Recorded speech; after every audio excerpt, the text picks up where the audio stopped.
again, thank you all so much for showing our illustrious little German history research group.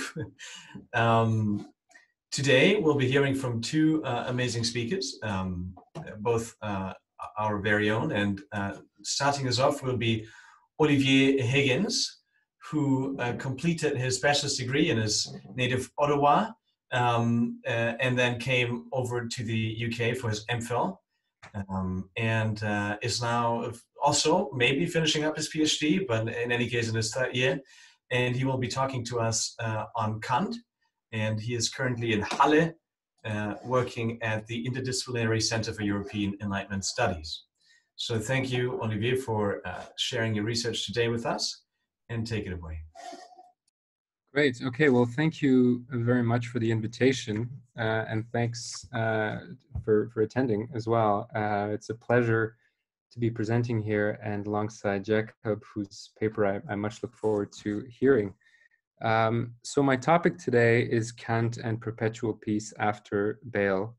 It's taken from the first chapter of my PhD, which in a larger sense examines how Kant's peculiar views of progress and perpetual peace were received by German idealists living through the French Revolution after Kant.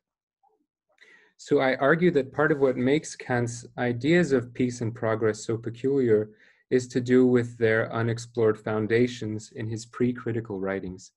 That's to say, in writings before the 1781 Critique of Pure Reason. So as you'll be aware, the Critique of Pure Reason launches Kant's epochal investigation into the limits and powers of human reason, what is commonly known as his critical phase. And it's in this phase from 1781 onward, when Kant is about 55 up until his death at the age of 80, that we find all of his major works of practical philosophy, including the latter works of political thought that I've highlighted here.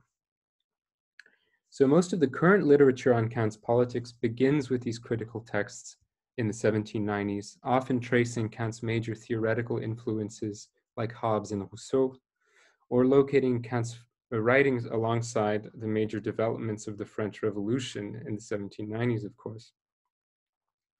And a lot of good work has been done on these later texts through this approach, but very little literature has looked earlier than 1781 for the foundations of Kant's politics. So part of my research attempts to locate the very earliest beginnings of Kant's politics, specifically his thought on perpetual peace, the political ideal that became synonymous with his political theory in 1795. And I trace these earliest foundations back to the 1750s, in coinciding mid-century German discourses, one on Saint-Pierre's Perpetual and the other on Pierre Bayle's Dictionnaire historique et critique. So here we see Saint-Pierre on the left and Kant on the right, and as I've ham-fistedly tried to represent, Kant in the middle thinking. So specifically, I argue that Bayle's persuasive writings on raison d'etat and the necessity of a political logic separate from purely moral or religious considerations help purify the ideal of perpetual peace for Kant, showing him that Saint-Pierre's ideal would not arise, as some had earlier suggested, from the forcible alignment of idealism and raison d'etat. As Kant came to see it, peace required rulers to accede to a providential vantage point, wherein war, no longer a calculable matter of state interest, would be shunned for the good of, quote, the peoples of earth. And from this foundational hope for what Kant called a leadership of the human race, I suggest that Kant's politics from 1755 to 1795 must be understood in its attempt to recalibrate what he later called the point of view of living rulers to the larger cause of human perfection, a cause that was irreducible to traditional state calculations. So this is key to why Kant thinks perpetual peace is in fact such a remote possibility. The idea that rulers will in fact take the broader point of view of humanity is no doubt very idealistic. It's in fact the ideal of perpetual peace purified, and it's most logically defensible if very remote, form. So for today, I'll begin by discussing Kant's reading of Bayle. I'll then move on to how this shaped his particular perspective on Saint-Pierre's ideal of perpetual peace, which by that point, of course, had passed through Leibniz, Rousseau, Voltaire, and Frederick. And finally, I'll say a bit about the implications for how we read Kant's final political writings, Perpetual Peace or Zum ewigen Frieden. So beginning with Kant and Bayle, the Dictionnaire is, as its name implies, an alphabetical compendium of knowledge published in the late 17th century and quickly seized upon by censorship for a number of reasons, including its explications of raison d'etat through a holy figure in the biblical King David, and for its famous treatment of Manichaeism. And it's these two types of articles, as I've indicated here, first on raison d'etat and the other on Manichaeism, that we see the formative influence on Kant. So just a bit of a backstory, albeit very abridged, on the point of Manichaeism specifically. The Manichaeism contained in the Dictionnaire is traditionally counted among the inspirations for the countering optimism of Leibniz's Theodicee or Theodicy. Bayle had suggested that given the existence of evil on earth, there could be no rational proof for a God that was both benevolent and all-powerful. Otherwise, why would he allow evil things to happen? Leibniz's Theodicee countered with the argument of the best of all possible worlds, which essentially wove earthly evil into the larger designs of a creator no less just and powerful. And this is the optimism in a God by this definition that was later immortalized by Voltaire's ridicule, of course, after the Lisbon earthquake. So this is to say that the German-speaking world of Kant's youth is abuzz with responses to Leibniz and through Leibniz to Bayle. And adding to this ongoing discourse in the 18th century was Johann Christoph Gottsched's translation of the Dictionnaire beginning in 1741. Kant read Gottsched's translation as a university student in Königsberg at a very formative time when he was sizing up skeptical challenges to the rationalist doctrines of Leibniz and Wolff. Kant cites from the Dictionnaire throughout his pre-critical period, and some scholarship has found traces of Bayle throughout Kant's critique of pure reason, and in passages no less significant than the antinomy of pure reason. But the clearest instance of Bayle's influence comes in a remark on Bayle and raison d'etat, roughly dated to 1755.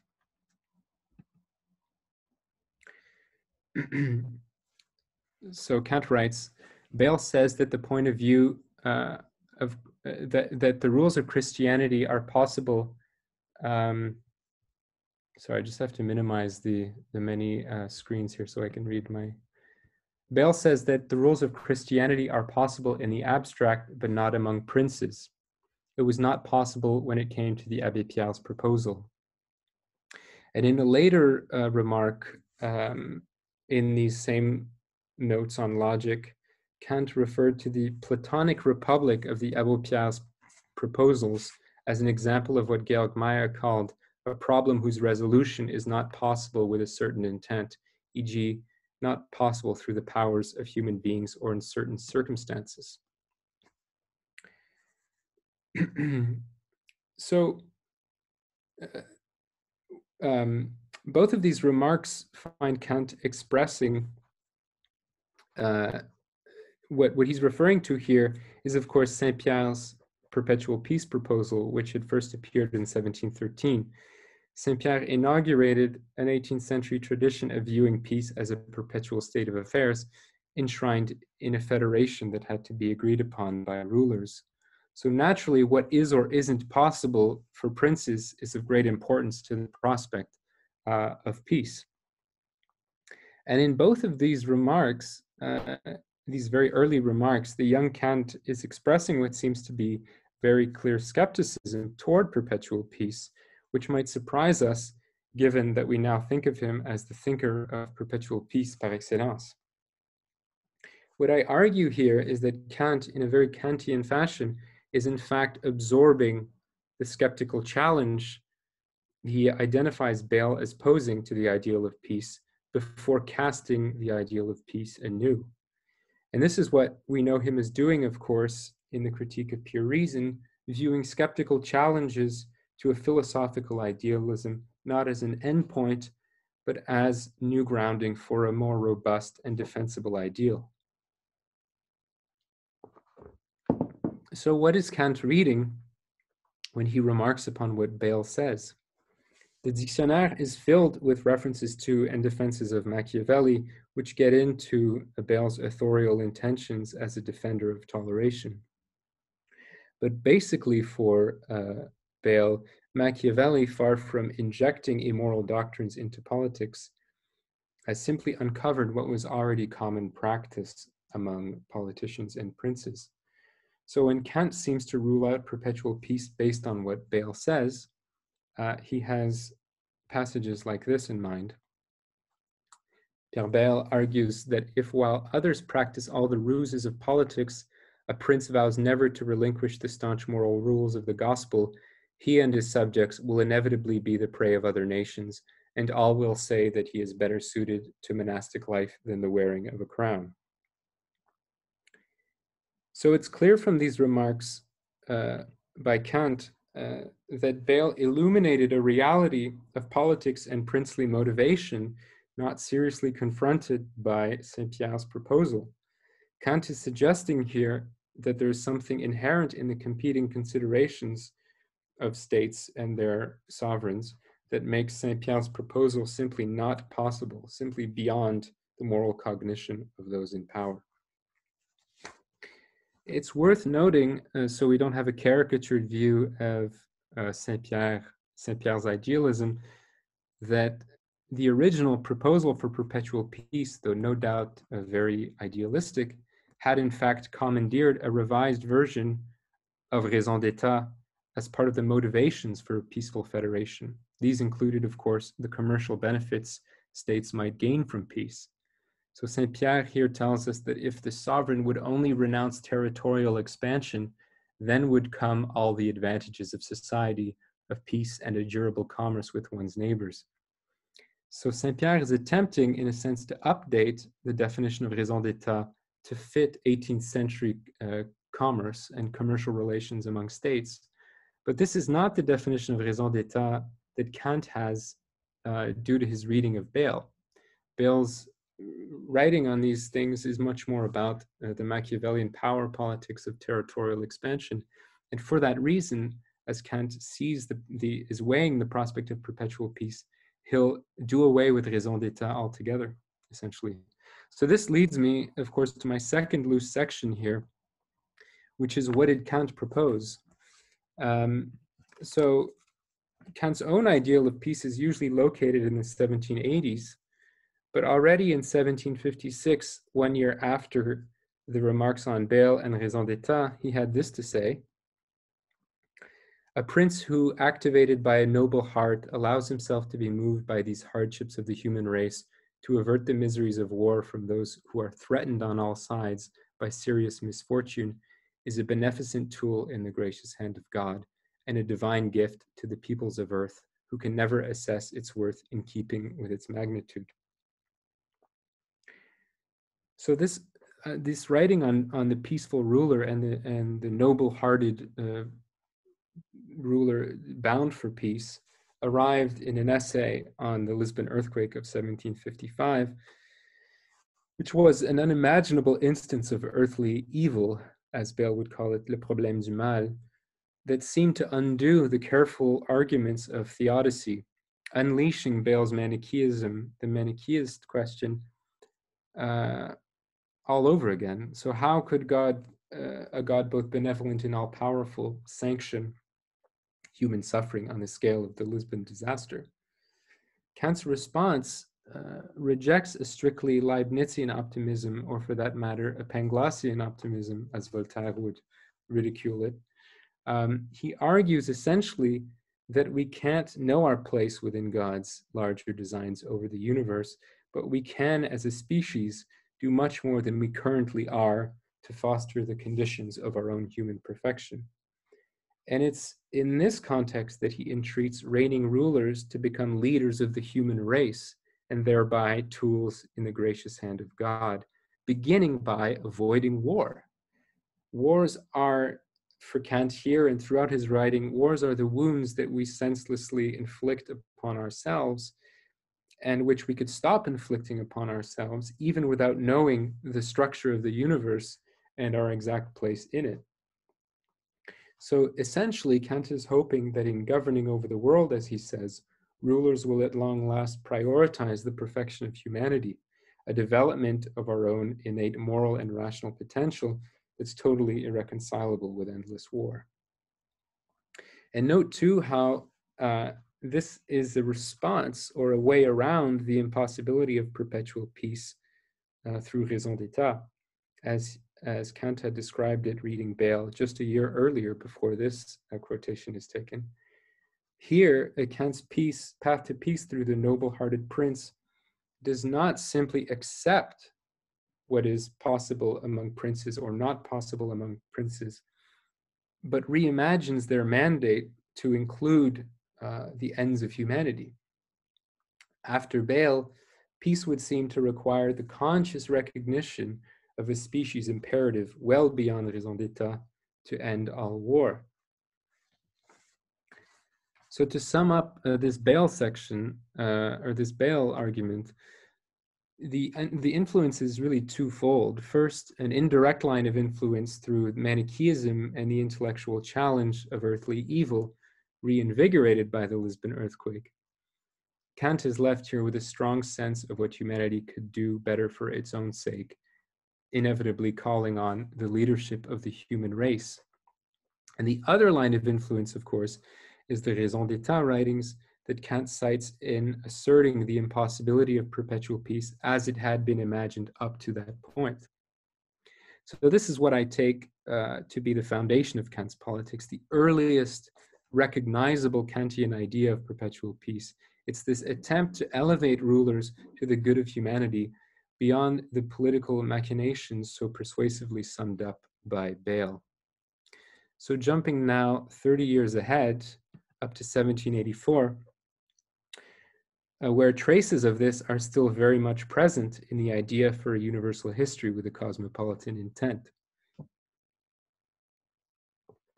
This 1784 text is typically seen as introducing Kant's cosmopolitan idealism, especially through the mechanism of unsocial sociability. But what is less often examined is Kant's lectures at the time, where he describes very candidly the purpose that such a universal history would accomplish. So here he says, in order to stimulate the prince's desire for honor to strive after such sublime ends and to work for the welfare of the whole human race, a history which would be written solely from a cosmopolitical point of view would be of considerable use. And later in the idea itself, the text itself, he says in the last sentence, in fact, to consider this so as to direct the ambitions of sovereigns and their agents to the only means by which their fame can be spread to later ages. This can be a minor motive for attempting such a philosophical history. And so we see how Kant saw his own efforts in writing a universal history as fulfilling the kind of vision he had set out much earlier in his pre-critical writings. To have those in power consider humanity in its entirety, in its universality, and to then take on the cosmopolitan aim suggested by the 1784 title. Now, what precisely by the 1780s does Kant mean by the good of humanity or the entire human species? He still has a concept of humanity's progressive perfection, and so, or Vollkommenheit. And so this is a refinement of our rational and moral natures. But by the 1780s, he thinks this needs to occur by giving people their civil freedoms and allowing them to pursue the ends of reason autonomously. This civil condition is what allows us to educate ourselves, essentially. So in raising the point of view of rulers to the cause of humanity, Kant is hoping that they will bring forth the incremental advances of the civil condition, both as it could be improved within existing states or taken to refine an existing condition of positive law, and as it could be imposed over an international state of nature between states. And so the domestic and international goods are unified here within a human or cosmopolitan perspective Kant hopes to inspire among those in power. And so to clarify something, this point of view on humanity after raison d'etat is not eschewing the good of states or rejecting the good of states as Kant understands it, but rather showing reigning politicians and princes what counts as the true good of their peoples, namely an underlying human perfection dormant in all nations that are still engaged in war. So consider also what we get in Was ist Aufklärung, or What is Enlightenment, published a few months after the idea for a universal history. This later text entreats rulers in one sense to enshrine these freedoms through civic reforms, and in another sense to take, it's speaking to citizens in another sense, to take full advantage of these civil freedoms, to dare to use their own understanding, as Kant famously thinks is the motto of the Enlightenment. So on to my final section for today. What does this all mean for how we read Kant's mature final political philosophy in the 1790s, and specifically Zum ewigen Frieden toward perpetual peace in 1795? So by 1795, Kant fleshes out this human cause of the civil condition, insisting that the ideal constitution must be republican. And according to many, this is a nod to what's going on in France with the declaration of a republic in 1792. But it also follows much more fundamentally, I argue, from this longer-term emphasis on the humanitarian or cosmopolitan point of view of those in power. And I'll get into why. The reason Kant thinks we need to aspire to a republican government long-term is that it enshrines the legislative will of the people. And the people collectively are less inclined to war because they're the ones who suffer its most immediate consequences.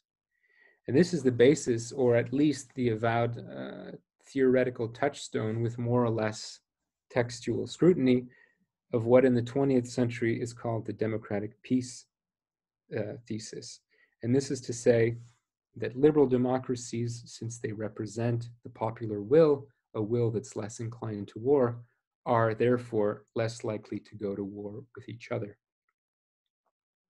So Kant's position on republicanism seems to transfer ruling power to the people for posterity.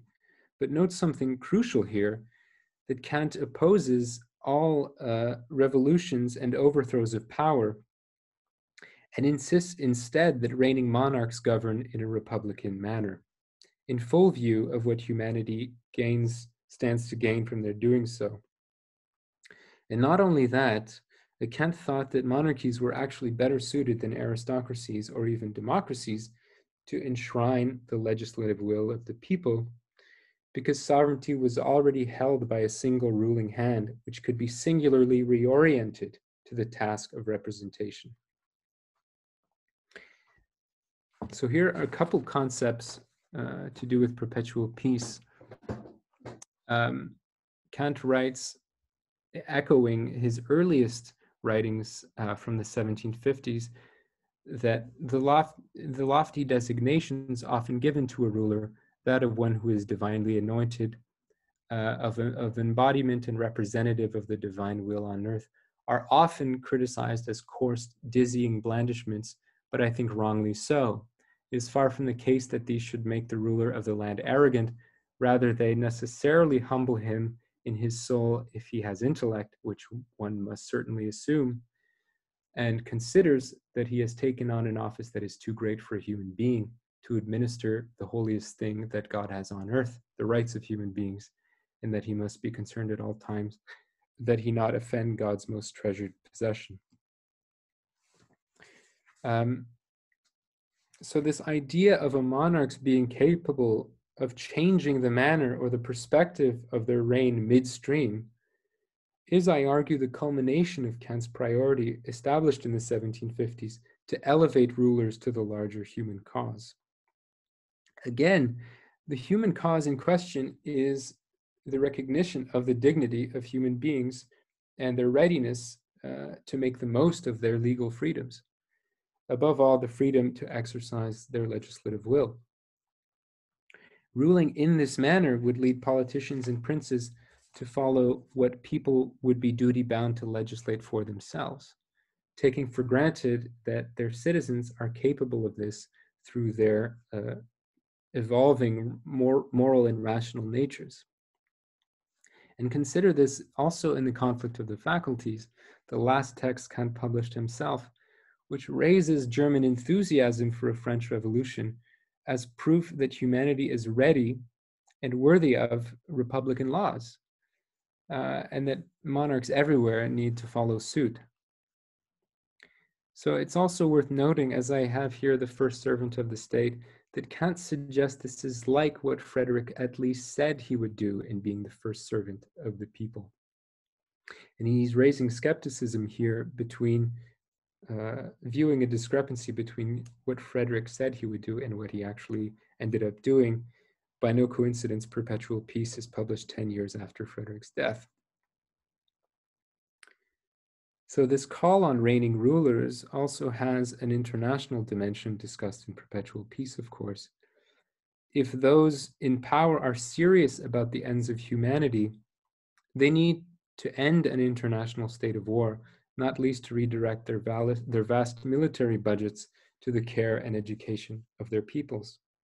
So that's really the crux of the argument, that we see Kant maintaining this essential hope that reigning rulers will aspire to the human cause from 1755 onward, even as he refined what the ends of humanity consisted in precisely. And this, as I've argued, is owed to sort of the influence of Pierre Bayle.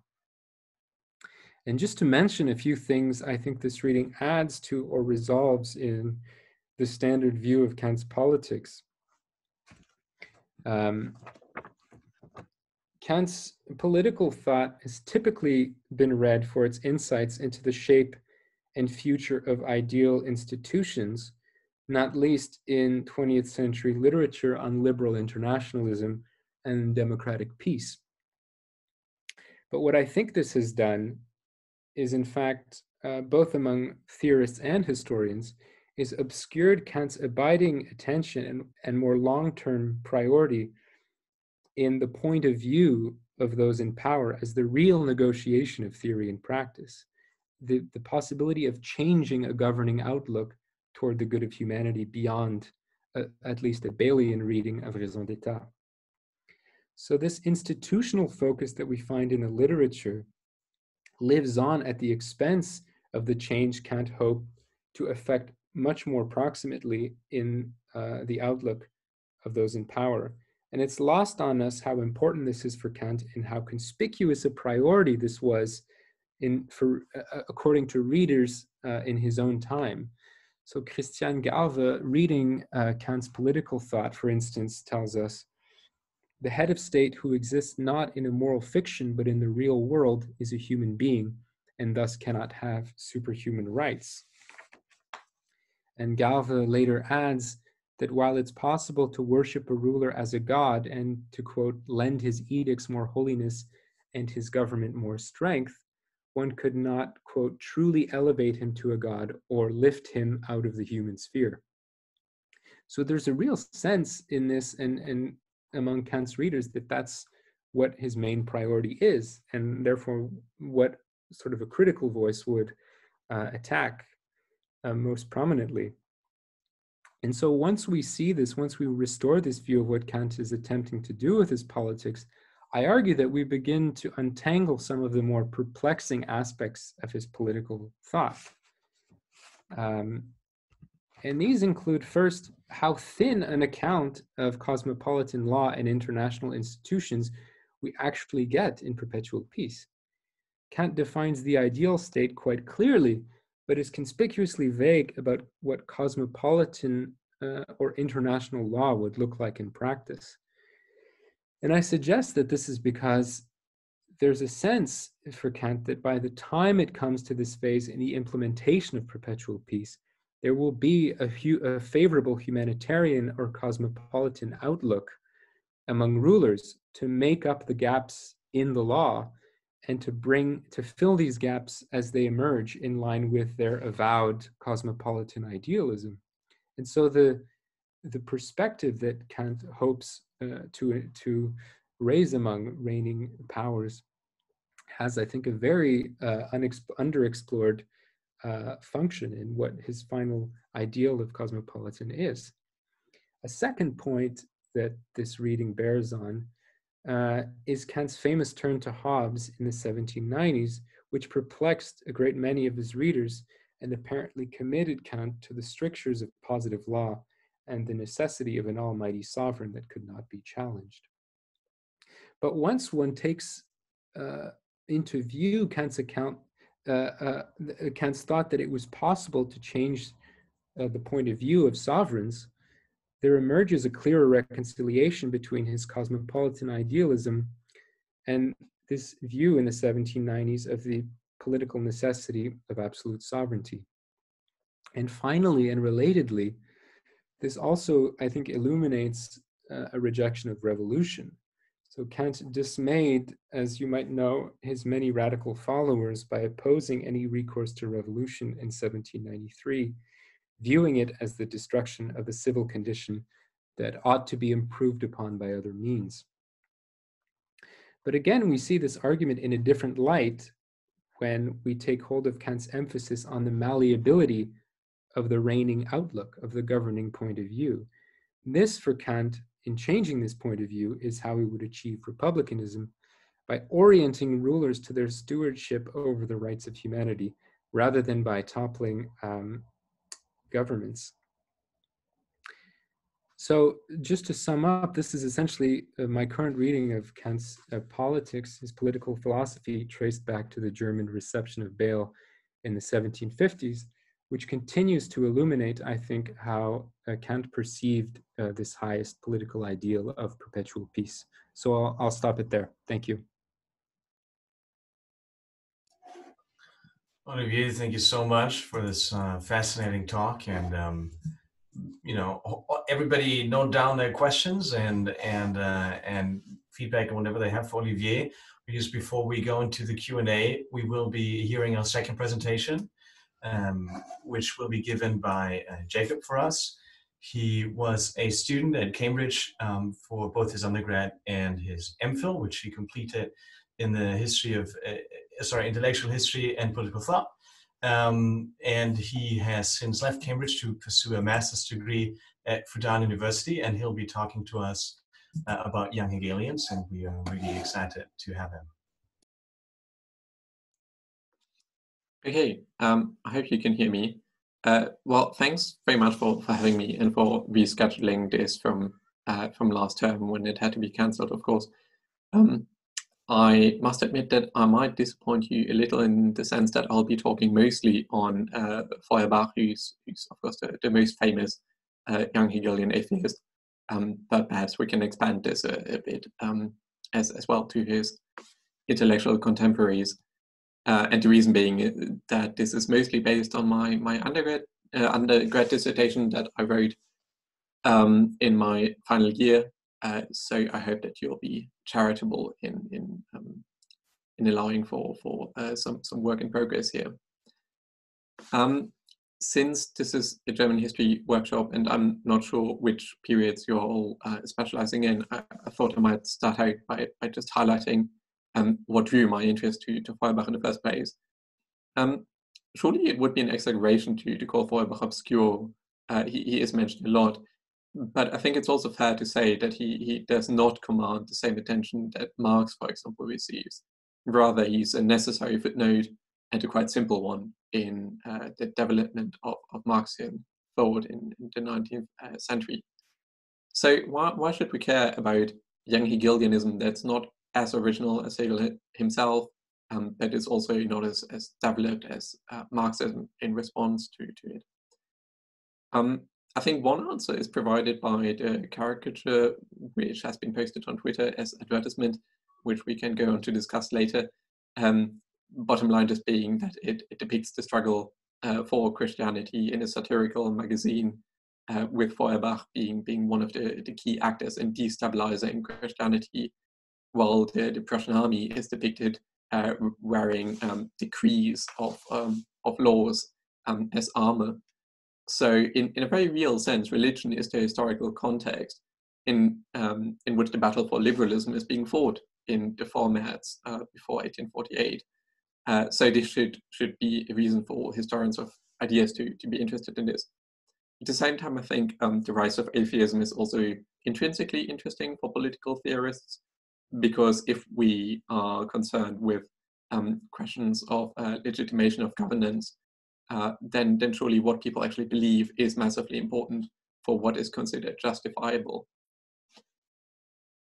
So in that sense, there are a number of reasons to be interested. But if you look at Feuerbach literature, then it's quite muddled. It's quite difficult to get an overview, because the sort of attention Feuerbach has gotten has mostly been from orthodox materialist Marxists, who tend to be rather dismissive of him and just placing him in a lineage leading to Marx.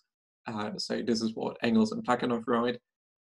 And then, on the other hand, you have the scarcely better, very anti-Marxist liberal reading of people like Isaiah Berlin or Sergei Bulgakov, for whom German idealism is proto-totalitarian at best, or a sort of nihilist religion, which is hoping to replace Christianity. So quite biased as well. And only more recently has there been some appreciation of young Hegelianism as humanism and republicanism in the writings of Douglas Mogger and David Leopold. But they have tended to neglect the theological side of these arguments at the cost of rescuing their republicanism.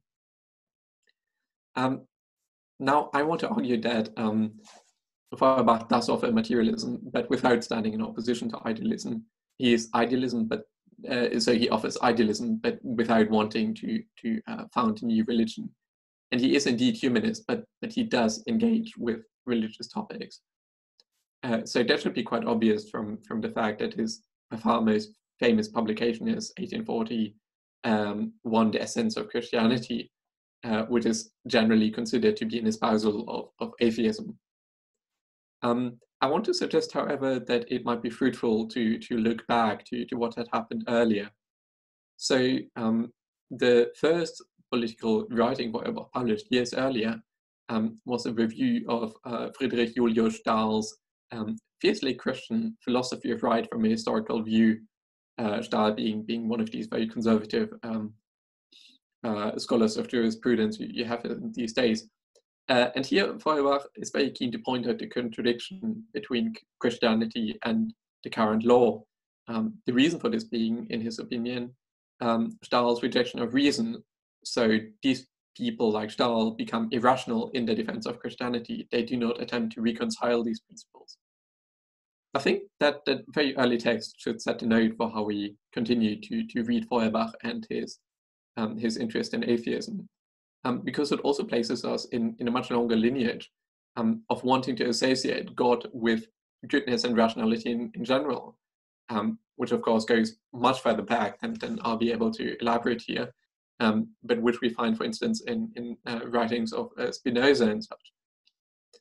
The most obvious ancestor of Feuerbach in that sense is not in fact Hegel, his great teacher, but Fichte, because it was Fichte who in 1799 actually lost his professorial chair in Jena in the so-called Atheismusstreit, so in the atheism dispute, when he said that rational ethics are not an addendum to divinity, but its incarnation.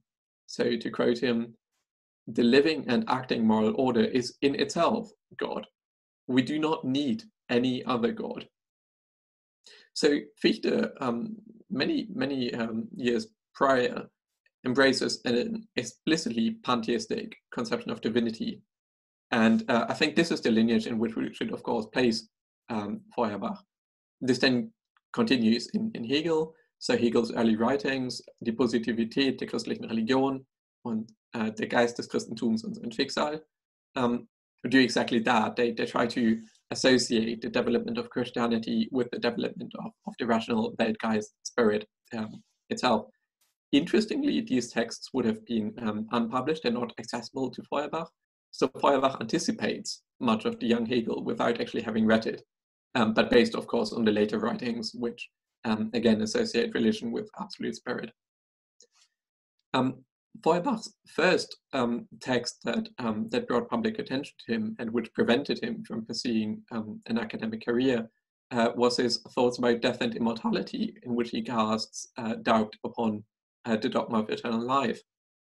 In his History of Philosophy, 1833, he goes on to say that the proof of the existence of God is nothing but the proof of the existence of the God of reason. In the very same vein, in 1835, David Friedrich Strauss writes in Das Leben Jesu, the other major publication on atheism in this time, he attempts to apply a critique of mythology to the life of Jesus, again trying to rationalize the teachings of the Christian religion in order to make sense of it, and in order to rescue it. So that is very much what Feuerbach continues to do in 1841 in The Essence of Christianity. He characterizes religion as psychological need and God as reflection of human essence. Truth is not religion, but religion is one truth, albeit concealed. So Feuerbach is the first to break entirely with God, but what he does is not original at all. He just continues doing what other people have done before him. So atheism in Germany had grown not out of the elimination of divinity, but its reduction into morality. Pantheism is for Feuerbach the most consequential theology, the ultimate stage of religion leading to atheism. I think this is important because while not being atheism per se, but pantheism, it's actually much more politically potent this way, because by not denying the Christian religion itself, but by denying its application, by saying really everything is God and not one particular thing, he makes a very interesting political claim. He delegitimizes the monarch, which at this point who considers himself still to be the analog of Christ on earth. So in fact, it is a Republican critique of absolutism through the lens of religion. Feuerbach is keenly aware of this. He writes that the dissolution of theology into anthropology in the sphere of thought is, in the sphere of praxis, the dissolution of monarchy into the republic. Politics has to become our religion. So I think that should give us some reasons to reconsider atheism in Feuerbach, not really as philosophical atheism, but as political pantheism with very specific objectives. It's also noteworthy that in a very traditional Hegelian manner, he arrives at this conclusion by surveying the history and development of human spirit in religion, in what we in England might maybe call Whiggish. Yeah, so it's a teleological account. He uses ethnographic material, but by taking the refutation of Christianity and Protestantism to be the end point of this development, he still thinks that Christianity is indeed the second highest stage of development. So the sort of thinking that nowadays is considered much more problematic. But interestingly, Feuerbach is very keen to stress the universality of religious practice. So he stresses that all sorts of people, including the Indians and the Negroes, as he calls them, are drawn towards religion and engaged in this universal activity. Religion as activity shared by all mankind is the essence of humanity. So we arrive not actually at Fichte's nationalism, but at universal emancipation in this account. This is, of course, only possible because Feuerbach's atheism is in fact anthropology, as is generally recognized. So he does not strictly deny the existence of God, but we might think of it as applying Occam's razor. Everything that is God might as well just be man himself in different forms of alienation. So this argument rests fully on his vision of man. And this is interesting because in his critique of Hegelian philosophy in 1839, Feuerbach is very forthright about the fact that he thinks we should anticipate what spirit does. He does not like the ambiguity of Hegel's famous dictum that the actual is rational. He thinks we should just enact the rational in order to make it actual. So I think in order to do this, he moves into two directions, and we can observe these two directions quite early on. On the one hand, he moves towards nature, which is not something really present in Hegelianism. More inspired perhaps by Schelling, but I'm a bit unclear about the connection to Schelling, because what Schelling does is quite different again. But nevertheless, in for example, his reflections on Bacon's empiricism in 1833, Feuerbach wonders about nature, and he's very keen to stress the identity of nature and humanity. So he doesn't want nature to be something separate. He's just very keen that Hegelianism start including natural development instead of just the spirit itself. So he writes, "The absolute is the spirit and nature. The spirit and nature are only predicates, determinations, forms of the same thing, the absolute. But what then is the absolute? Nothing but the unity of spirit and nature." So interestingly, Feuerbach moves towards materialism, but without it becoming a vulgar materialism, instead trying to integrate both the spirit and the material nature. Secondly, he also moves closer to man, so the individual. This is something I think heavily drawn from Fichte, because Fichte is very keen and much more explicit than Hegel, that he offers a deduction of the moral nature of man derived from the I or self. Meanwhile, Hegel ponders about spirit and such, is much more abstract in his terms. But I think Feuerbach takes from Fichte a certain appreciation for the individual human itself as existing being. So what for Hegel is achieved in a struggle for dominance and later recognition is for Feuerbach already present in our very being as people. And he comes to trust a shared language of reason. So he's very much interested in Herder and such, what they say about language is actually connecting and forming our spirit. So he writes, "We become aware of the truth of our cause only to the other. What is true is neither mine nor thine, but only common. The thought in which I and thou are united is true." I think this is really influenced by Fichte, even though it's a bit sketchy because Feuerbach does not refer to Fichte a terrible lot, as opposed to other writers. But Fichte again had himself concluded that the lone hermit, for example, cannot be reasonable because he is not among other people. And Fichte is much better on this intersubjectivity than Hegel is. In Feuerbach, we find another application of this idea in the idea of gender. So Feuerbach's attempts to find a foundation for ethical life require him to find a prescriptive category of what human nature is. There can be no rights of man without distinguishing man from what is not man. Man, of course, meaning here Mensch, so it's actually gender neutral in German. But still, Feuerbach is actually very keen to gender his philosophy. So for him, the woman represents the flesh, the man the spirit. That means the man is the head and the woman is the belly of humanity. So something that might really sound quite sexist to our ears.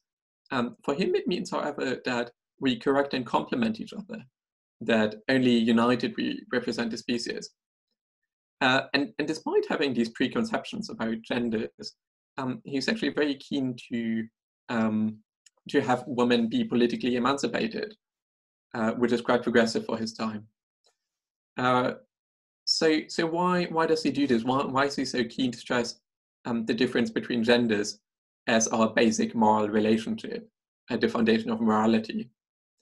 Now, I want to argue that it's it's partly his vulgar materialism which sort of carries him away. So this is the same sort of materialism which leads him to say that in a review of Jakob Gomolka's book on nutritional science, he considers Indians to be passive because they're vegetarian.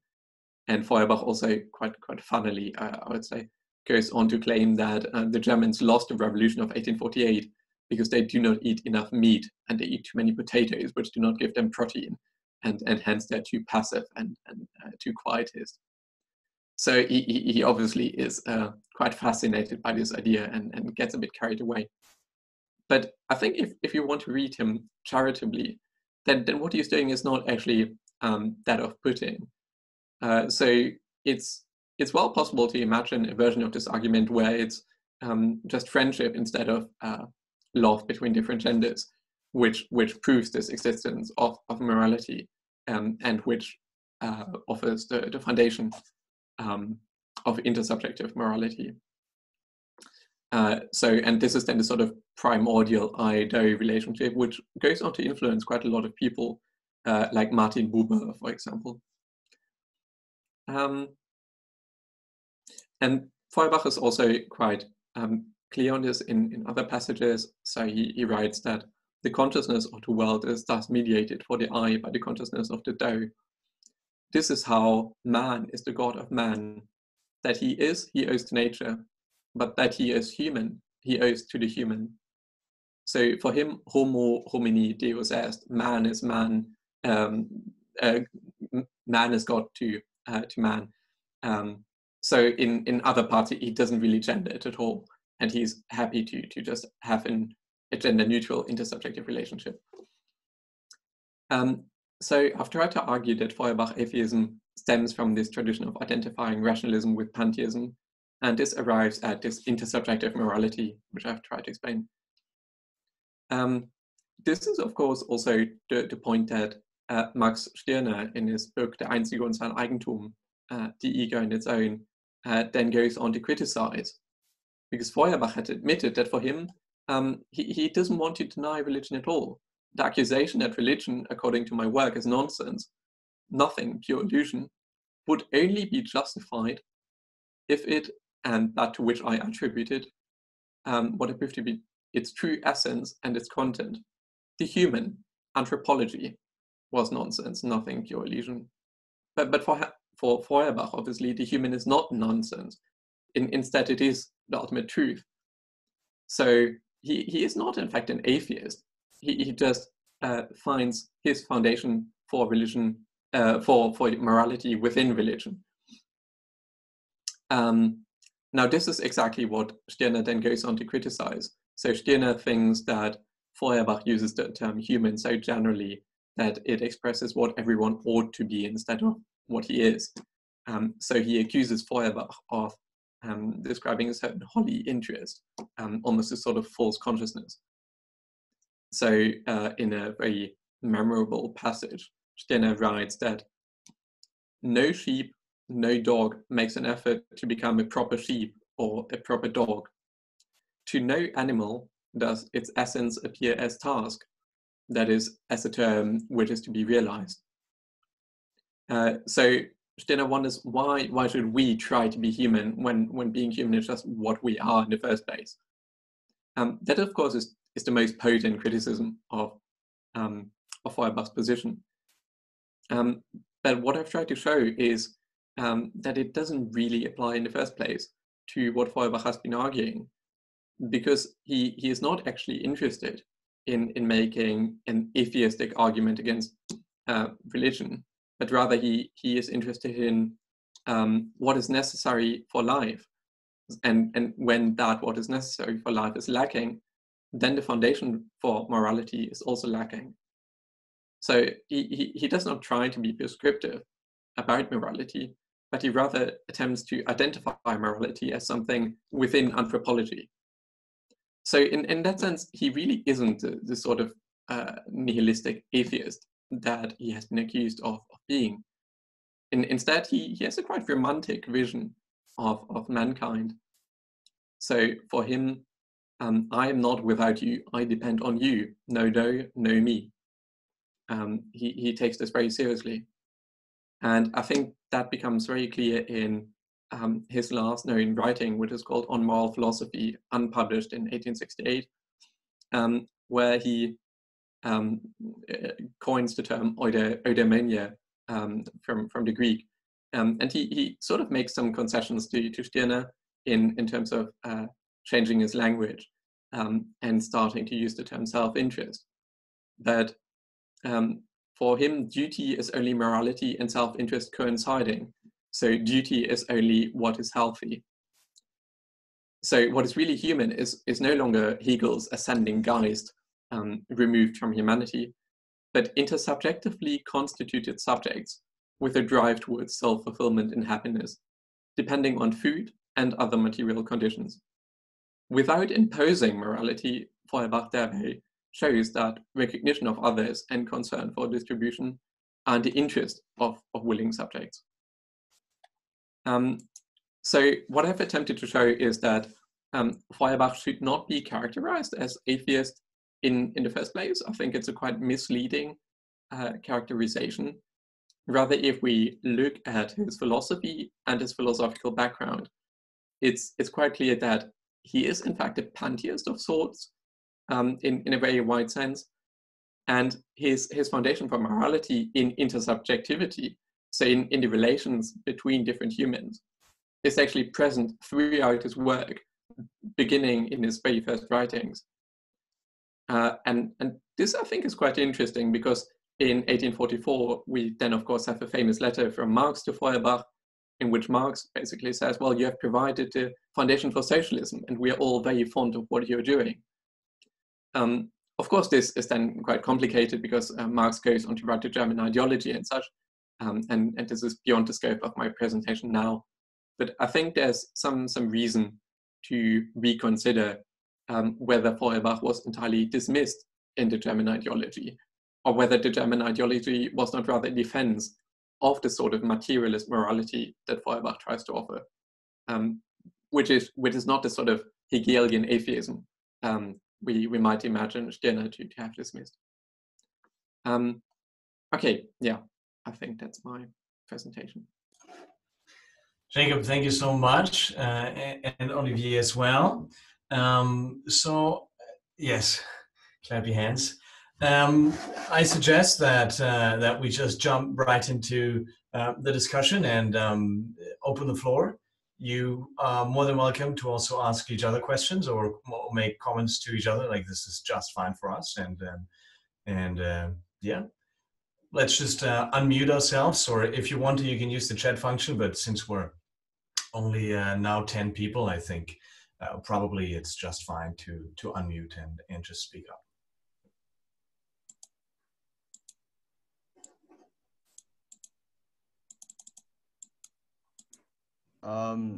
So I was wondering about the Olivier, about the third point on Kant and the French Revolution, because it's interesting to me that there are, of course, different stages of the revolution, and I think a lot of constitutionalists in 1791 would agree that the king is a very important figure for the new constitution, and it's the betrayal in 1792 that changes, so that basically the authority of the king becomes the authority of the republic, and that is what something in your reading of Kant he would see as deeply problematic. My question is do you see Kant's vision as being that there is some kind of greater chance of representation of a general will or united will in the sovereign? And then secondly, to what extent are there checks on the powers of the sovereign in this vision? Should I go for it now, or should I? Absolutely. Yeah, so that's an essential question, a very good one, and thanks for asking it. Yeah, so basically Kant thinks that the representation that the French Republicans are after is actually achievable in a sense through this altered form of government. So he distinguishes between structures of sovereignty, which is to say either despotic or monarchic when it's better, aristocratic or democratic. And on the other hand, the other sort of main way in which one can consider government is in the form of their governments. And those two can only be republican or despotic. And so he thinks that the sort of the structures of sovereignty can align with the ways of governing in different sort of matchups, I guess. But what he thinks, and this is sort of relatively unique to him among the constitutionalists, or a distinction that he brings to that kind of thinking, is that there's a real sense in which, for as long as necessary, as he says, as long as it seems necessary for this to be the case, the monarch can actually represent the people's will. And this goes back a bit to what his debts to Hobbes are in the necessary unity of sovereignty. But Kant basically thinks that if one persuades or one enlightens a monarch to a sufficient degree, that they can actually better represent the people than a structural democracy could. Because he says that democracies are such that everyone wants to be ruler, and monarchies, at least when they're helmed by some kind of moral agent, stand aside from the united will of the people and can enact what it chooses to legislate on. So it's a separation of powers argument, but it's also an argument about the unity of sovereignty, which is already there in the monarchic sense. There already is a sort of someone who can, at least as Frederick said he would, be the first servant of the people. And interestingly, as I said, Kant thinks that Frederick just said this, that he didn't actually realize it. And that again is to do with sort of criticisms that he had about Frederick as, on the one hand, a great reformer in Prussia, but also someone who is completely allergic to the idea of peaceful federation, as those writings on Saint-Pierre and Frederick's reaction to Saint-Pierre would attest. So Kant thinks that there's great potential in the monarchic head of state to evolve into some kind of representative function that in fact better accomplishes what the aims of the self-described aims of republicanism are, if that makes sense. Yeah.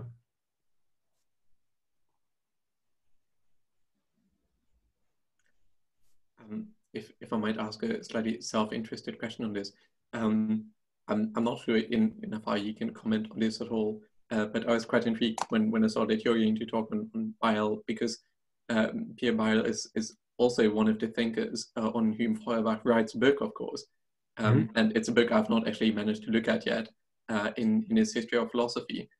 So I was wondering, what do you think is the impact of Bayle beyond the sort of political universalism of international peace? Do you think there's there are other areas of influence in which Bayle goes on to become important in Germany? Yeah, absolutely. And there's a great article actually by I think his name is Francisco Tomasoni, about Bayle en Allemagne, essentially, the Kant à Feuerbach. And so it's Bayle in Germany from Kant to Feuerbach. And what I've tried to sort of illustrate is that there's a very sort of thick German tradition on Bayle up into the middle of the 20th century. And this is partly to do with still being hung up, for lack of a better word, on Leibniz's The Odyssey. in great part, but also because, as I've said, the translation happens much later. And so a lot of these thinkers are accessing Bayle about a half century later than he's being read in England and France. And also, it's a great question because it speaks to obviously the larger legacy that Bayle has in Germany. I think what I've described here of Kant's moves of moving beyond Baylean raison d'etat are pretty specific to Kant. And so I think that generally Bayle is viewed as a skeptic with all kinds of ramifications for obviously ideas of religion and you know, optimism. But yeah, I'm not too familiar with his sort of post-Kantian legacy. I just know, as you've alluded to, that it's sort of rich territory, definitely. Yeah. Samuel, if you want to go. Well, thank you for both of these really engaging talks.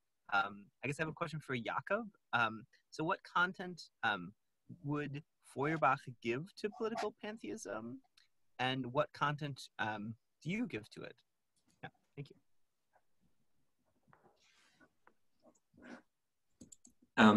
Okay, well, and it's slightly difficult because political pantheism is slightly the term I'm using to describe what he is doing.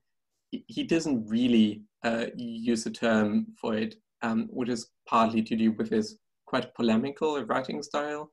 There are lots of repetitions. He's quite fond of just saying things outright. He isn't really a great system builder. I think one term I'm quite fond of, which I'll maybe go on to use, is a term which Stirner actually uses to describe this moralism of Feuerbach, which he calls anthropocracy, as in the rule of humans.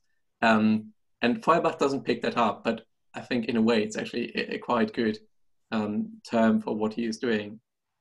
So he doesn't, Feuerbach doesn't style it as political system per se. I think politically he's quite firmly on the side of Republican reformers. So he participates in 1848. He sits in Parliament, even though he doesn't become terribly politically important. So I think to be fair, one has to admit that it isn't a very thought out concept for him. But as I've tried to show, there is definitely a lot which is then subsequently picked up by other people, like by Marx or by Stirner, right? So even though he doesn't present it as political system for himself, it's definitely perceived in that way. As to what I would make out of it, I mean, I think it's quite interesting. So one quote which brought me to the entire topic in a way is by Bernard Williams, who at some point comments that the modern critiques of John Rawls in a way actually resemble the critiques of Kant, which you have in Hegel and the young Hegelians. So he actually equates these two moments, which I found very, very fitting, because I think it works in a number of ways. So if you want to carry this comparison further, then I think the sort of outside ethics which Feuerbach is doing might be quite similar to what mavericks like Raymond Geuss are trying to do, right? Trying to find quasi-moral justifications for political action without really admitting that this is religious or normative in any other sense. So I think it potentially has, it has some potency in that regard.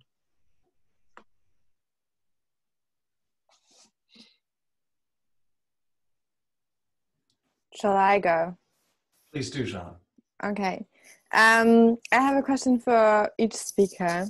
So Olivier, I was wondering if you could tell us a bit more about what Kant is thinking of when he's talking about reorienting or sort of changing the outlook of of a ruler? Like what, like in practice, you know, what would that look like? Is this the public sphere? Is it, you know, education at a young age? What are these kinds of mechanisms of persuasion? And it also struck me, I mean, I take one of the implications of your argument to be that political theorists have a long-standing habit of sort of painting Kant as this like amazing vanguard thinker who sort of conceptualized the foundations of modern international relations and like sort of anticipated the UN and all these things, and you're saying, you know, actually Kant has quite a different idea of what politics is than we do, and this is very thoroughly like a kind of understanding of politics that's that we've overcome, or that's quite distant to us. And sort of I was wondering whether another way of thinking about it would be, you know, we are also still very interested in the sort of intellectual formation of our leaders. So, you know, when you think about, you know, the Times writing about, you know, what book did Boris Johnson read on his summer vacation? Or like Merkel has now discovered global history. What might this mean for Germany's relations with China? You know, whether that would be a way of sort of conceptualizing what Kant is on about. So, and then for Jakob, I was wondering, so if you, how do you sort of place this understanding of Feuerbach within a sort of wider historiography on early socialism and socialist thought in this period? I was particularly thinking about, you know, Gareth Stepman-Jones and Margaret, and sort of a new appreciation of the religious foundations of socialist thought in the early 19th century. And whether that is something you would add Feuerbach to, sort of reorienting the origins of, or sort of arguing against this thoroughly secular understanding of socialism in the 19th century, and what that might potentially mean for how we read Marx and Engels. Yeah, that's it. Thank you. Okay, so I'll go. Yeah, so that's obviously a very good question. What is practically entailed by the idea of reorienting those in power to the ends of humanity above, you know, some sort of earlier, more primitive definition of state interest? It does mean a public sphere, as you alluded to. It also means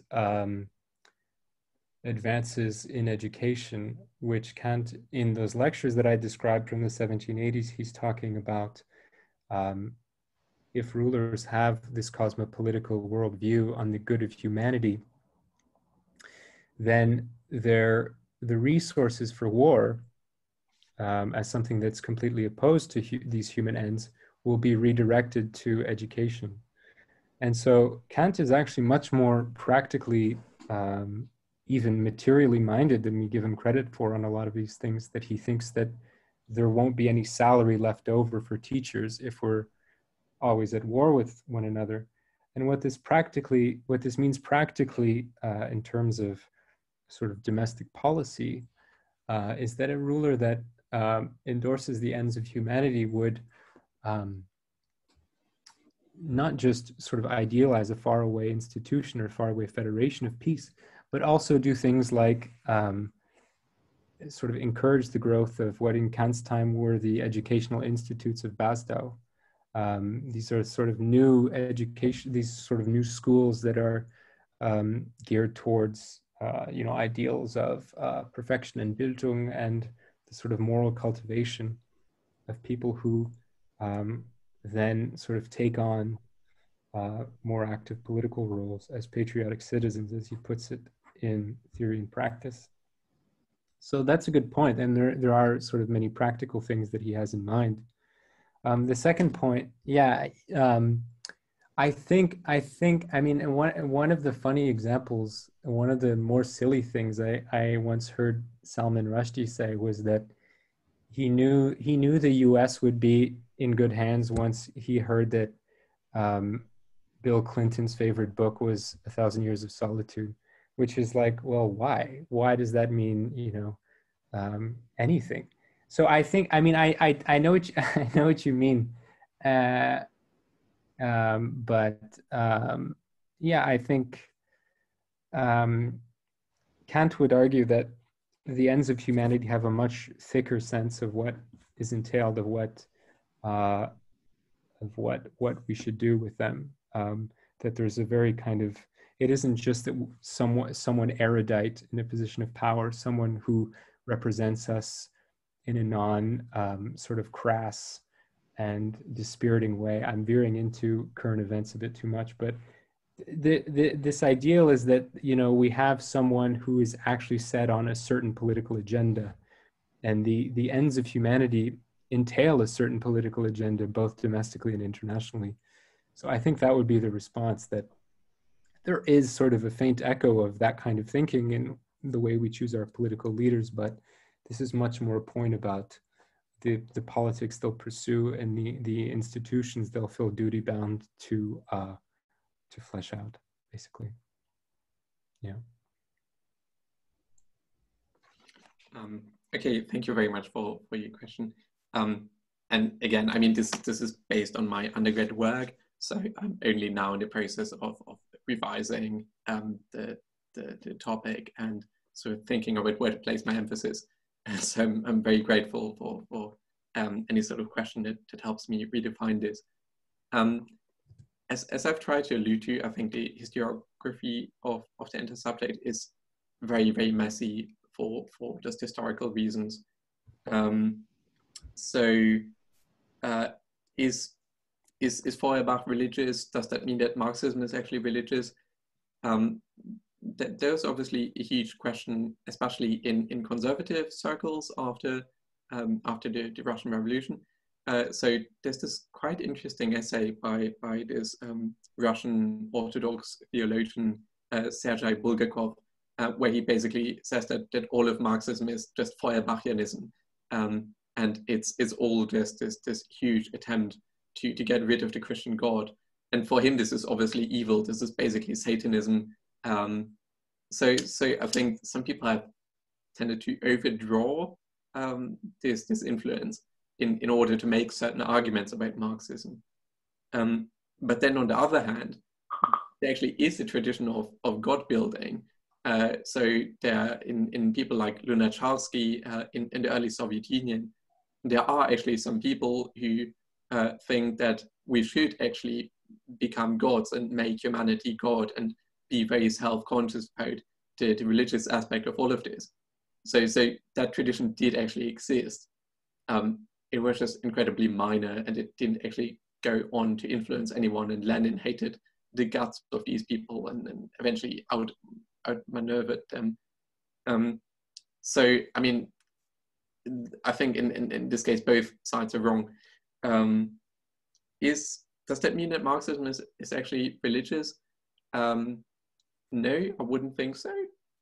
I mean, what I've tried to show is that I don't think Feuerbach is religious in a closer sense of the word in the first place. I think he's very moralistic, but I think what's interesting about him is that the source of his moralism is through religion, but it's actually just anthropology. So it's just an anthropological argument, which I don't think deserves to be called religious.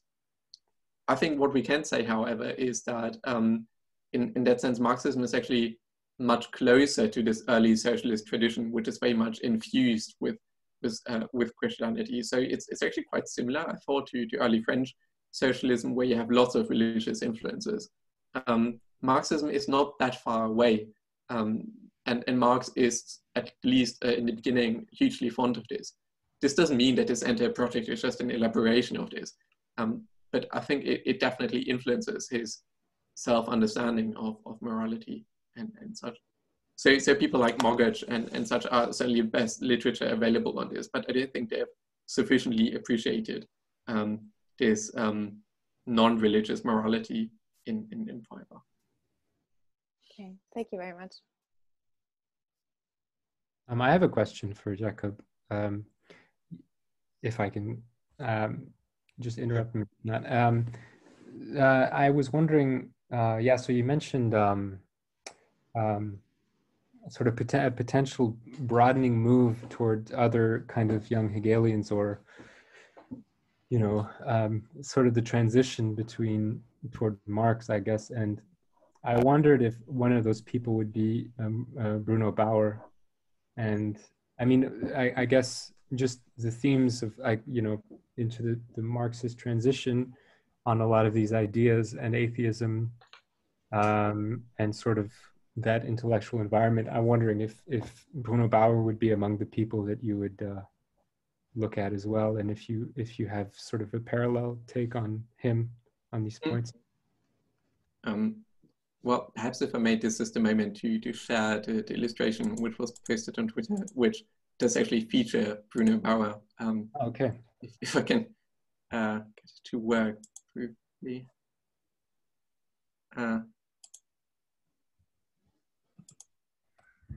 Now, would that work? Yeah. Yeah, so sorry, this is not fully in response to your question, but I also just wanted to show this illustration still, because I find it so amusing. So what we have here is Feuerbach, so the theory Brooke, it's a pun on his name, obviously, which is burning away the foundations of Christianity. We have Strauss, the ostrich, also hacking away. And then we have Bruno Bauer in what I suppose is supposed to be peasant attire, I mean, based on his name. But I'm not quite certain. Maybe it's also, maybe they ran out of ideas. But these people are definitely depicted as the three main forces trying to overthrow Christianity.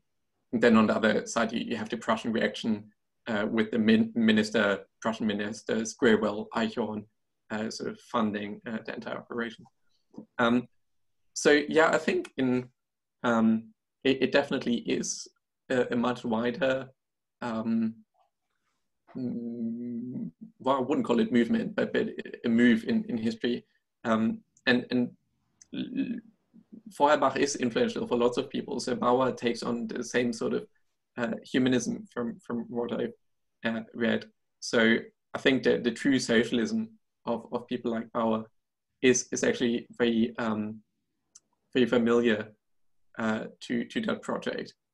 And in the grand scheme of things, they're all perceived as doing the same thing.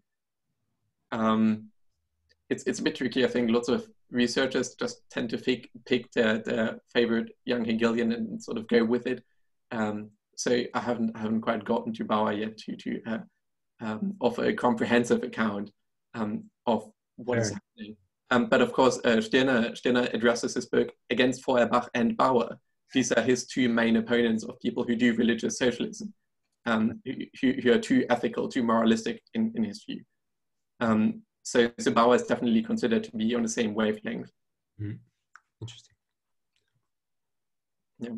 If anyone actually has the biological knowledge to identify some of the other species here and tell me what they allude to, because so Hengstenberg, I think, is also a Prussian minister, but if anyone else, any of the proper historians have any further ideas, I'll be very grateful for that.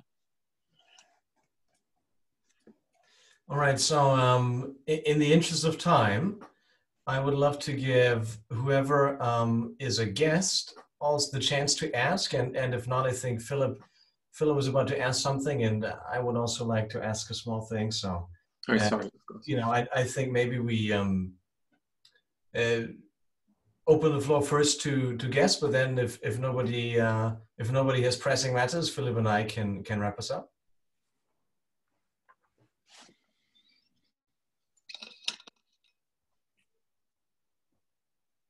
I suppose, Philip, if you just want to. Okay, I have a question for Jakob. And I'm sorry, it's very much a layman's question. I'm still trying to place Feuerbach.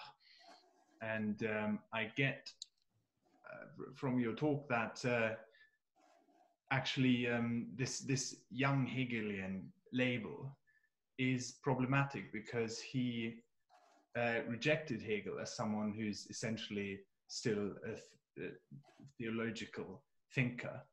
And I detect also from the way you introduce Feuerbach that actually this young Hegelian label may have hindered the proper reception of Feuerbach, or may have deceived him of some of the attention that he deserves.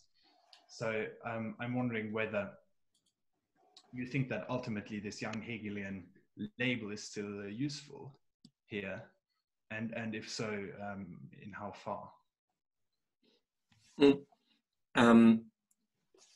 Well, that's a bit tricky. I don't feel competent to make any grand claims about this yet, just only being at my master's stage.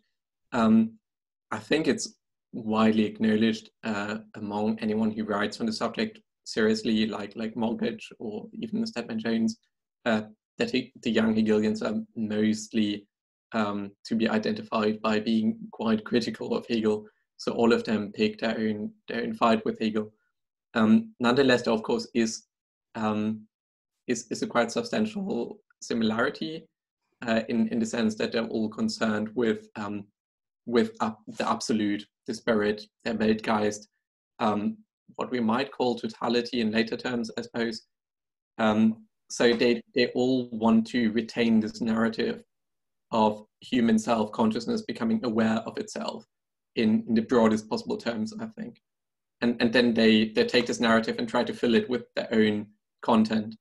So Feuerbach tries to bring in nature and tries to bring in the human itself as opposed to the spirit.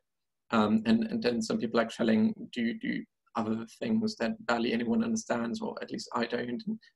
So I think there's quite a lot of variety in there. I suppose what I've tried to show is that even that idea of the human spirit emancipating itself is not exclusively Hegelian. If we look at religion in particular, like you have the very same idea in Fichte. And that of course then goes further back to attempts to associate rationality and religion. So I guess in that sense, I'm trying to say that it's actually less Hegelian, or at least that Hegel shouldn't be our first and only point of identification for trying to make sense of it.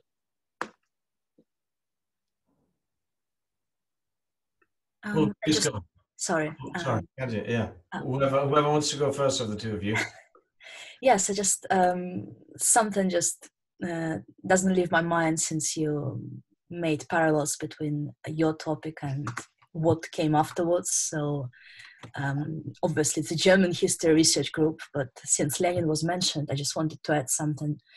An idea that I personally, for me, it was a discovery and I found it really striking.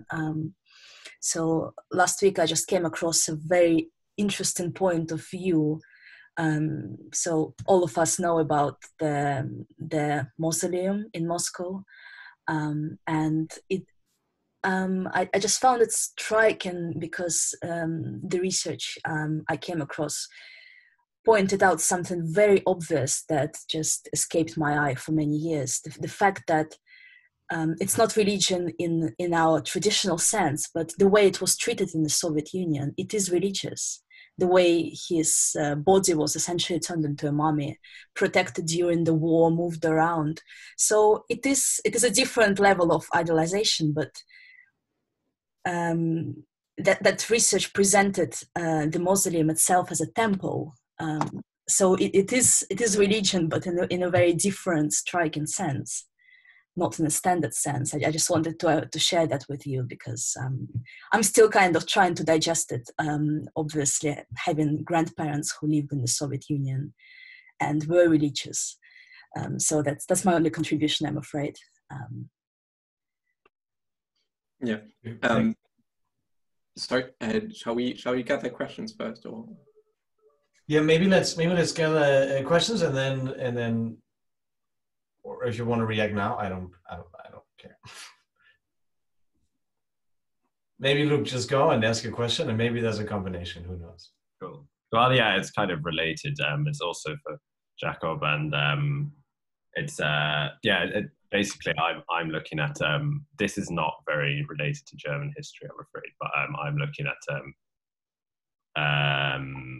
Islamic socialism and the thought of Khomeini, and I was wondering whether what kind of happens to, because you have utopian socialism and religious orientated socialism going around in the sort of earlier to mid 19th century, but then what kind of bridges it into the 20th? Because when you reach the 20th century, then it is taken up in Islam quite a bit, quite early on, but with Tan Malaka in Indonesia.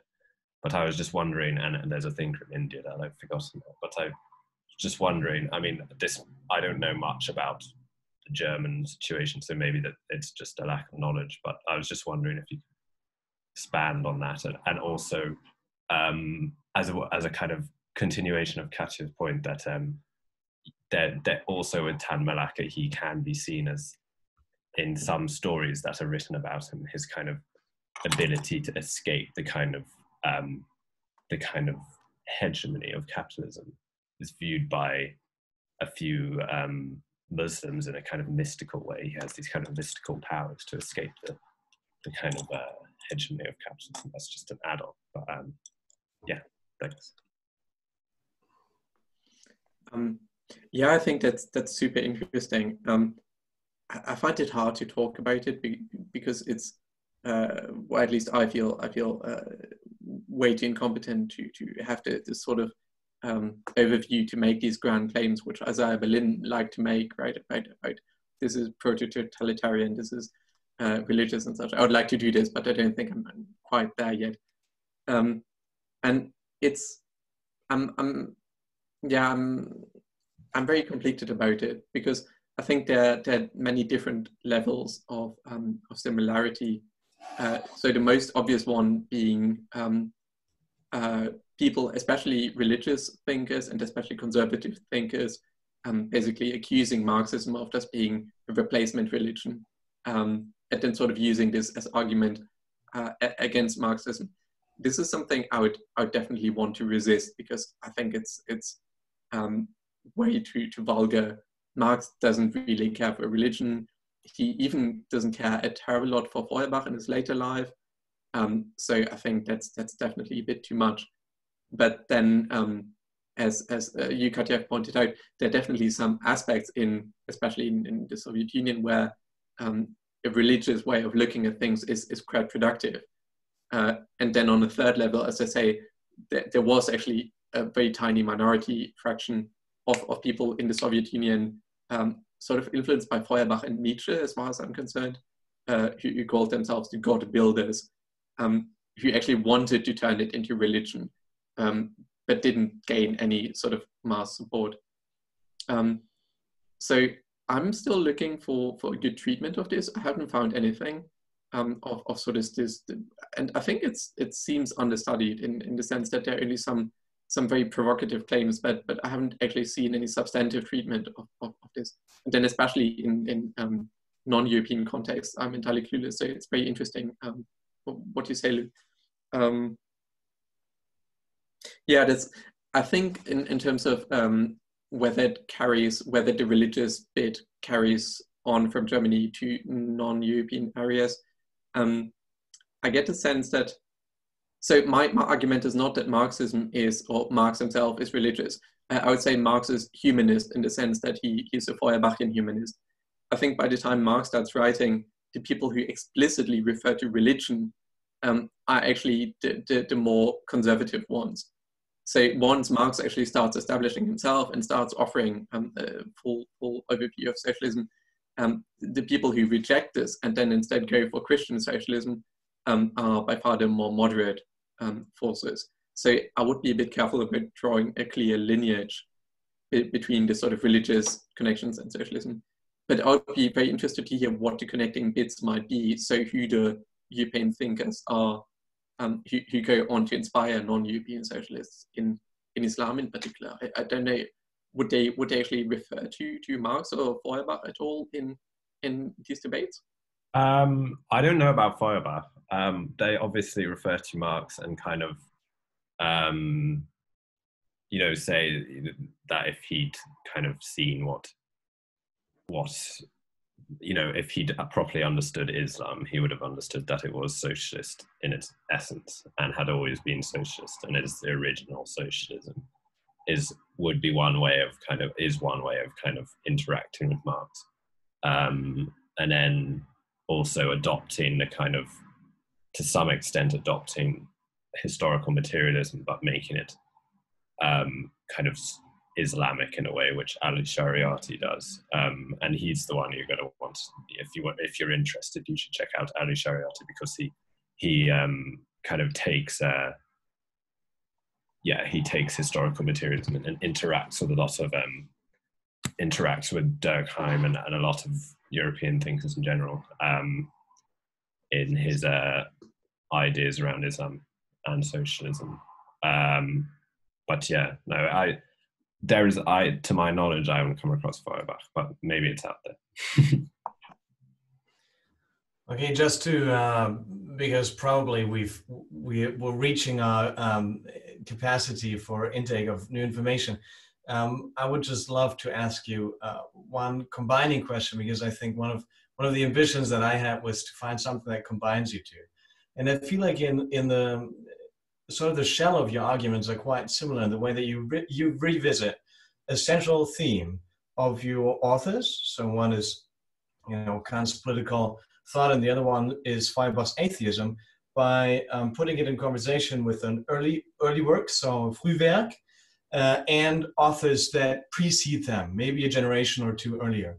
So there's a striking similarity in the way you set up your kind of revisiting of core themes of their core works, and the way that historiography has considered that so far. And I was just wondering if you have any final thoughts, methodological ones, on kind of an epistemological advantage of Frühwerk considerations. What made you go to these texts, and do you think that there's any structural advantage that we have from that? Yeah, I mean, just off the top of my head, I think a lot of my work on Kant and sort of pre-critical ideas of politics that he has combat the assumption that's prevalent throughout the literature that it's only in his mid-60s that he starts seriously thinking about politics. I mean, of course it wasn't, and of course he has, he's thinking through ideas of perpetual peace and ideas of progress, 30 years before the categorical imperative, for instance, what we seem to think as sort of the main idea that the political stuff exists in the shadow of. And just because I heard Raymond Geuss mentioned earlier, I mean, it's sort of his kind of take on Kant as having a political thought that's solely an afterthought of an established moral philosophy, as if Kant just turned his attention to politics, having a fleshed out moral theory that I think we get to combat it and sort of resist in looking at Frühwerk. And yeah, I think, a lot is to be gained both in terms of, when you look at the chronology of intellectual priorities, that often yields a very conceptually rich sense of what they're doing differently or what they're actually prioritizing. So that's what I would say. Yeah, I think that's a very good way to put it. I mean, I'd be very careful about associating my quite rambling undergrad research with any serious method, really. But what I've been trying to do is to be vaguely contextualist in intellectual terms, in Cambridge school terms, and I think for that an appreciation of the Gesamtwerk of a writer is very important. So instead of just picking the most important text, like the Essence of Christianity or Kant's moral philosophy, there is just so much, and it actually elucidates each other. And I'm getting the sense that some Anglophone writers have a tendency to not do that fully, because some of these German figures wrote so much it's barely possible to keep track. Feuerbach has like a 400-page history of philosophy of the Enlightenment, which is incredibly rich. And so I'm sure the same is true for Kant, that there are lots of texts which are very underexplored. So it's partly an attempt to put these moments of ascent into a wider context. I guess just on the last note, because I was sort of hoping that people would be able to offer some help here, because I've just done this in the politics faculty, and I still have no clue about the formats movement in a wider sense, for example. So I think that is something I would still like to do, but I'm still failing to do, I think, to think more seriously about the political implications beyond pure abstraction. But I think it follows the same move that Olivier has proposed. Oh, I'm so sorry.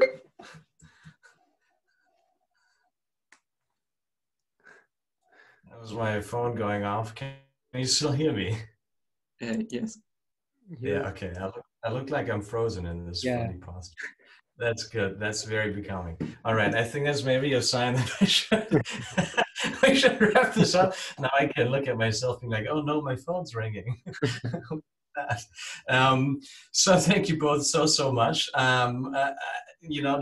Just as a sort of afterthought to your answers, I also I honestly think that there's some kind of interesting thing in engaging authors in their early works. I think there's something to be gained by it, though I can't quite wrap my head around it yet and make it quite explicit.